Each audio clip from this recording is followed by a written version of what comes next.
tiba-tiba dia rasa kipas hak duk tembur muka dia, anak rambut dia tu tak tembur dah muka dia. Ibarat kata kita ambil kain dera, kita tebeng di kepala kipas, angin tak lalu dah. Itulah yang dia rasa. Dia ingatkan mampu api, tapi bunyi kipas ada lagi. Dia buka sikit yang mata dia. Tahu apa dia?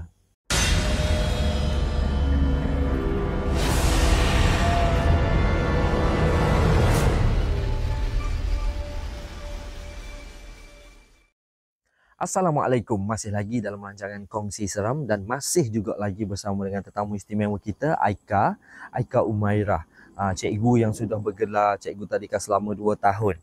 Dan ini adalah episod yang keempat, di mana setiap episod sekalipun kita akan bersama dengan tetamu kita borak di satu meja bersama dengan Liling, dan kita akan bersembang topik-topik seram. Ia tersasul sikit tadi. Dan Angah janji dah tadi, Angah akan cerita, moga Aika dah 2 cerita dah pasal college lah, seram di college. Kita pun nak di college juga. Sebabnya kita belajar di tempat yang sama, cuma kos lain-lain, batch lain-lain, tahun lain-lain, zaman lain-lain. Sebab saya dah grad dah, setahun 2 tahun lepas tu baru Aika masuk kan. Jadi tak adalah tua sangat aku ni. Okey, ya gini. Angah akan mulakan cerita dia dengan mula-mula sekali masuk college tu. Okey, masa mula-mula masuk college tu, tak tahulah bawa tuah ke aura positif ke aura menarik lagu mana. Angah selama masuk college tu, pihak organisasi college tu dia memang tahu dah pelajar yang berdaftar tak banyak pun. Tapi nak geruh kau nak gapo, waktu Angah daftar tu, Allahu Akbar, ramai gila student daftar pada tahun tu. Tak kisahlah degree ko, diploma ko, asasi ko, memang ramai. Siapa ko dewe nak daftar tu berjeluk-jeluk pas luar, and then memang supaya dengan pilihan raya memang ramai. Angah degree masa tu. And then bila dah ramai tetamu berdaftar, hostel lelaki cuma satu bangunan saja dan dia 4 tingkat. Muak tak muak kok mung. Siapa suruh daftar ramai-ramai? Jadi Angah ni budak baru budak-budak orientasi kan, sebab Angah masuk tempat belajar tu degree. Sebab kita budak STPM. Jadi kita tak ada pengalaman kuliah-kuliah ni tak ada tu adalah first time sebab perayu ni tak rasa macam kuliah sangat. Jadi first time. Jadi kita pun barulah nak tahu kehidupan di zaman bergelar mahasiswa gitu. Jadi bila kita orientasi, bila habis orientasi tu, sebelum start orientasi tu, dia akan bagi bilik dululah. Satu blok lelaki ada 4 tingkat, satu bangunan, dan muak tak muak, asasi degree ke apa semua duduk atas satu bangunan tu. Dan kita ni batch baru, batch yang ramai sangat-sangat, maka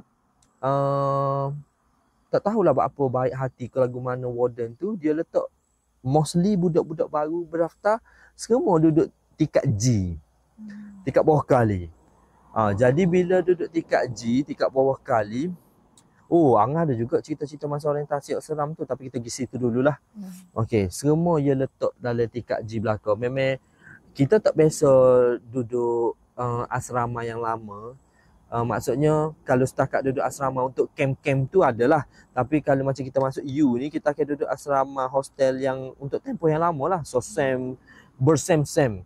Jadi itu adalah first time kita rasa macam aku akan menetap di tempat baru yang lama, durasi dia lama.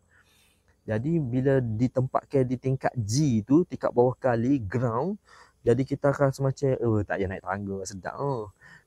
Bersyukur sebab tak payah naik tangga. Tapi bila masuk dalam tu, kita jadi macam dulu ke warden letak aku bilik gini ni, bersepoh, tak comel ke apa semua, aku bahaya. Sebab kita tak biasa duduk di hostel. Jadi kita ingat hostel ni pun dalam TV. Katil kemas, comel, berhias ke apa semua, bersih. Tidak ya, itu cuma dari TV sahaja. Kalau hostel-hostel tempat belajar, kayu-kayu apa, katil-katil hot 1000 tahun pakai pun kita boleh balik. Jadi salah jangkat yang Angah tu, salah rupanya mu kena terima yang mu paling comel kali bilik. Kita ni betul ke ni bilik kita, sebab poster je. Rupanya tak ya. Bilik kita tu lah yang menjadi impian orang lain nak duduk. Sebab itulah paling comel kali. Rupanya.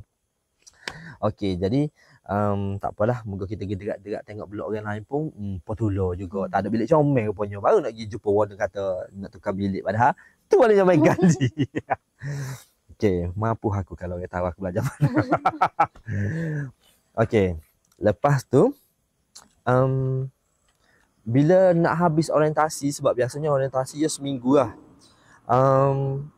Hari terakhir ataupun 2 hari terakhir tu, tiba-tiba warden panggil semua budak baru untuk berkumpul di padai futsal depan blok. Tak tahu nak bincang apa. Kita pun duduklah kumpul bawah tu. Okey, kita bagi motor lalu sekejap.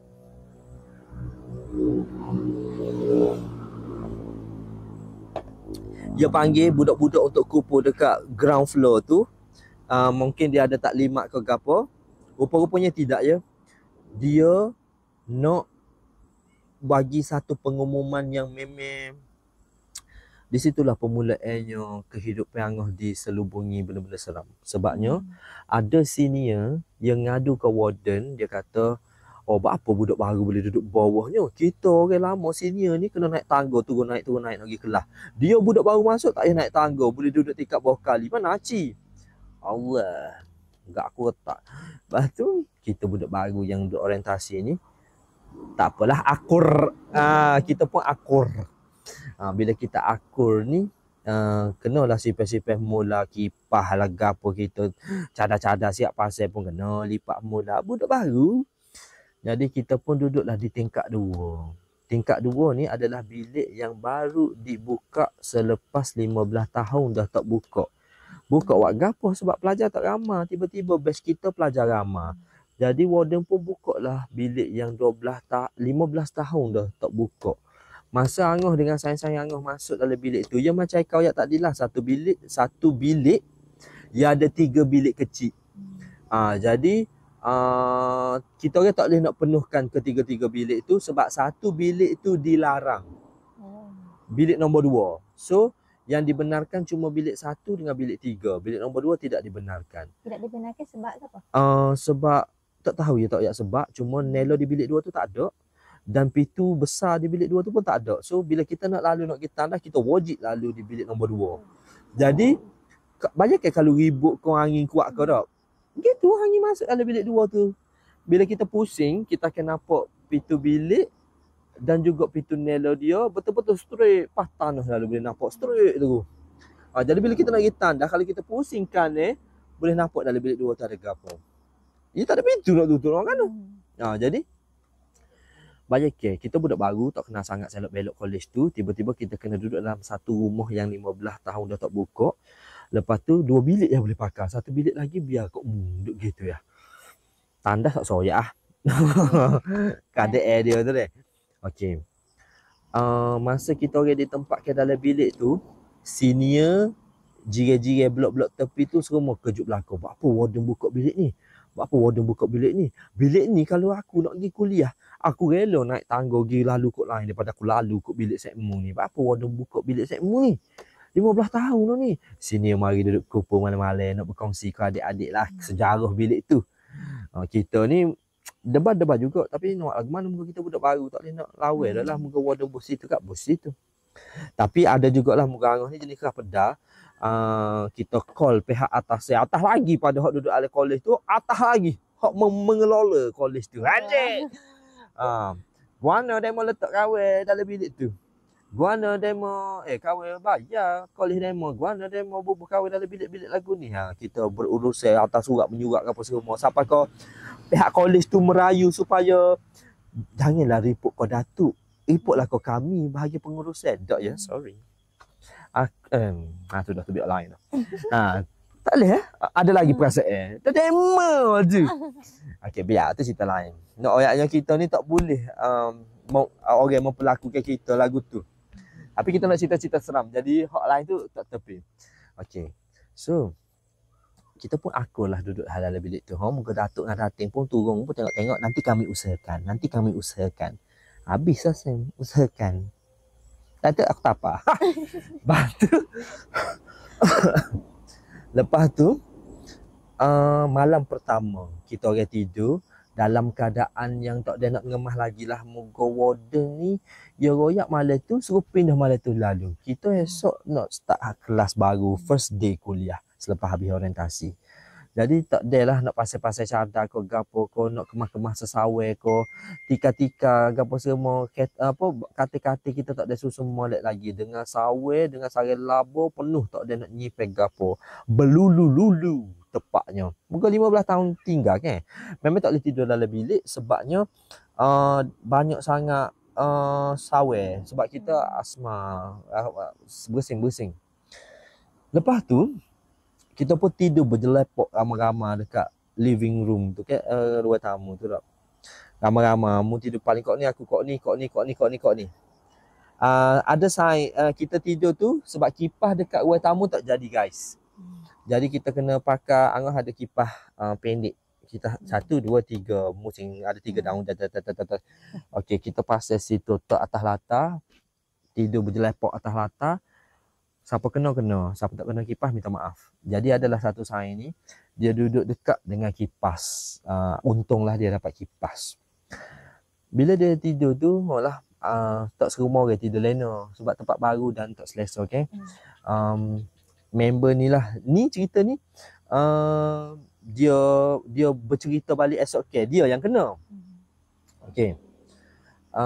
Bila dia tidur, kipas kena muka, kita rasa kipas kena muka. Bau. And then bila kipas tak kena muka, kita rasa juga. Tiba-tiba, dia rasa kipas hak duk tembur muka dia, anak rambut dia tu, tak tembur dah muka dia. Ibarat kata kita ambil kain dera, kita letak beng di kepala kipas. Angin tak lalu dah. Itulah yang dia rasa. Dia ingatkan mampu api. Tapi bunyi kipas, bau. Ada lagi. Dia buka sikit yang mata dia. Tahu apa dia? Ada benda duk tinggung dekat kipas rendah tu. Dia bukan tinggung atas kipas. Patuh kipas aku. Dia tinggung depan kipas. Tapi dia memandang belah sana. Bukan belah saing lah. So saing cuma nampak figura dia duk tinggung dan juga rambut rapat latar. Tapi dia tak nampak, dia tak ada tengok. Ada. So angin tak lalu lah muka dia tu duk taduh mung situ. Jadi dia pun eret selimut. Masa tu selimut dengan lasir je. Susah kan hidup doif. Selimut dengan lasir je sebab adalah sains-sains kita orang ni yang mak dia cakna, mak dia bui dengan lasir-lasir sebab lepas hantar barang dalam masuk daftar tu tengok bilik mu ni tak ada lasir ni. Mak pun bawa gitu. Bagus. Ada sains-sains yang hok bawa mak dia bekal bawang merah, bawang putih suruh anak yang masuk. Macam-macam. Jadi ada juga mak dia hok bui lasir. Jadi kita orang boleh selimut dengan lasir mak dia bagi tu. Selain daripada tu, lepas dia nampak ada benda duk tinggal tu, dia pusing sebelah sini. Bila dia pusing sebelah sini, dia bunyi angin ada mula. Angin tepuh dah kepala rambut dia, belakang rambut dia. Tepuh. Tiba-tiba supik kan kita orang kan barang-barang kan banyak. Supik kau tu supik kau ni. Tak tahulah supik daripada mana kena seduk kipas. Which is rapat di kepala kipas tu kan bunyi kipas seduk alip belakang kipas kan. Kalau alip depan kan kipas tolak. Alip belakang kipas seduk. Supik duk alip belakang tu. Macam angin tu tak tubik juga. Dia pun bangun beranikan diri, cabut supik tu. Lepas jauh supik. Jadi dia sambung tidur balik. Dan sebenarnya dia tak boleh tidur pun. Dia duduk dengar je lah sampai esok pukul 8 kuliah. Jadi pukul 8 kuliah tu dia pun ceritalah ke kita orang apa yang dia kena malam tu. Kita orang tak sedar, dia saja sedar. Kalau dia pelawak lah. Kalau betul lah. Sebab isu ni memang senior kata dah. Sebab senior tengok kipas hangus tu kan. Membawa kipas ni. Boleh malam ni. Tunggu. Ya gitu dah. Seolah-olah macam isu kipas ni sudah satu teknik dia dah. Isu kipas. Kalau aku tahu kita aku buat mekuk kipas tu tinggal daun saja. Kenapa nak kena rambut dia. Aku nampak nak kipas. Jadi gitulah. macam yang Angah dan saya hak lain tak rasa sangat sebab kita orang tak kena. Lagipun kita takut member tu terlalu mikir pasal senior report malam kan. Takut dia terlalu mikir. Tapi dia kata sungguh aku memang nampak sungguh. Aku supik kipas tu. Supik di kipas tu dia kata. Kita orang rasa juga takut tapi halah kita harap kita orang tak kena. Jadi kena dia awal tak awal lagi. Cuma yang scary-nya adalah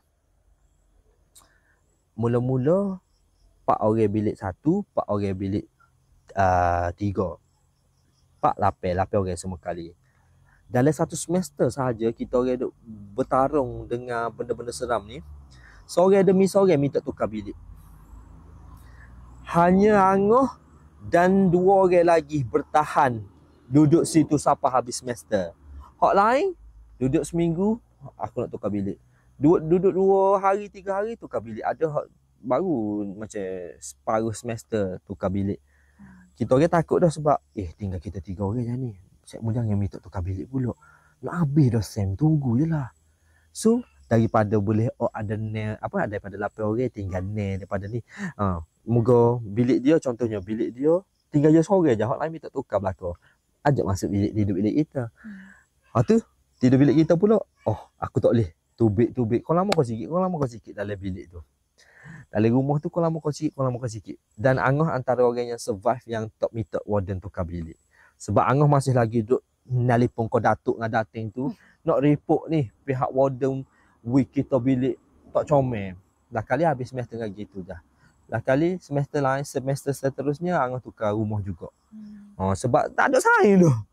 Hak tu berhenti sekolah, hak tu berhenti belajar, hak tu tukar bilik, hak tu tukar go ni. Pas tinggal 3 orang tu memang duduk 3 orang tu. Tak, bilik tu ditutup balik selepas habis 1 semester kita orang. Sebab terlalu banyak kes. Cuma Angah cerita 1 kes je. Kes malam pertama kita orang stay. Hak semester 1 sampai habis tu, kita cerita di sesi lain lah pula. Jadi tu, malam pertama kita orang kena orang kata dia nak sudi, dia test nak gora for the first time. Kita orang duduk di bilik tu lah. Bilik tu adalah tingkat 2. Jadi kita kena naik tangga tingkat 1, tingkat 2. Dia duduk situ. Tapi macam Angah ni jenis gila babi. Masuk tandas tak pernah tutup pintu, mandi buka pintu. Memang dalam telefon saya tu ada banyak lah rakaman saya mandi. Sebab kita mandi bawa telefon, buka lagu. Jadi nak menghilangkan pemikiran kita daripada duk mikir benda pelik-pelik, baik aku buka lagu. Set dia pula jenis mu tunggu satu hari nanti aku sebar gambarmu. Gitulah dia. Sayang gila. Okey, gitulah cerita untuk hostel ataupun kisah seram di tempat belajar. Dalam sepanjang aku duduk situ dalam semester tu, aku tak pernah diganggu kau. Sangat banyak. Cuma tak ada kita bui hak orang lain. Kiranya dalam masa semester tu memang teh je. Kadang-kadang aku teh gitu. Kita kalau juga lah. Sebab macam macam kita duduk tengah debar nak belajar ni, betul kau duduk kos aku ambil. Tengah nak faham maksud go ni, bilik lecturer duduk mana-mana, baru duduk tengah nak sesuaikan diri. Jadi pasal bilik yang kerah ni macam tak ada nak mikir. Macam gitu. Tak ada nak cara. Cuma banyak kes yang kita lalui tu. Cuma nanti kita cerita di kongsi seram lain. Kalau seram mau belakang. Okey. Aika pula. Bagi sikit je. Gabi lepas ni nak cerita. Lepas ni Aika akan cerita pasal masih college lagi, masih asrama. Dah dah. Okey. Rumah dah. Rumah? Ni Aika dekat kampung. Kat kampung. Okey. Masa Aika kat kampung ni, Aika ada cerita ni, Aika buat assignment lah untuk siapkan assignment juga. Pasal nak siapkan assignment. Okey, macam mana diganggu? Sikit je. Diganggu. Nanti dulu. Nampak kau, rasa kau, dengar? Nampak diri. Nampak and dengar. Okay, fine. Guys, untuk episod tu saya cerita sampai situ je. Kalau nak dengar episod Aika pula, kena tunggu next episod di Kongsi Seram. Kita jumpa selepas ini di lain episod. Kongsi Seram masih lagi bersama dengan Aika Humairah. Tunggu deh dia nampak sendiri. Sebelum ni dia duduk tengok mata orang kena rasuk lah. Duduk dengan tetesan air lah. Kali ni nampak boleh sendiri.